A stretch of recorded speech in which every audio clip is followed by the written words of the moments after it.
సాగించేదన్నాదు జీవితం. వ్యర్థమైన నా జీవితానికి అర్థము పరమార్థము నీపే.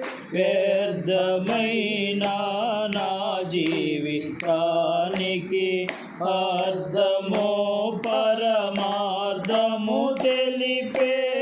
శాశ్వకారము వెలుగుగా మార్చిన అంధకారము వెలుగుగా మార్చిన స్వామిని సువనీకే స్తోత్రం.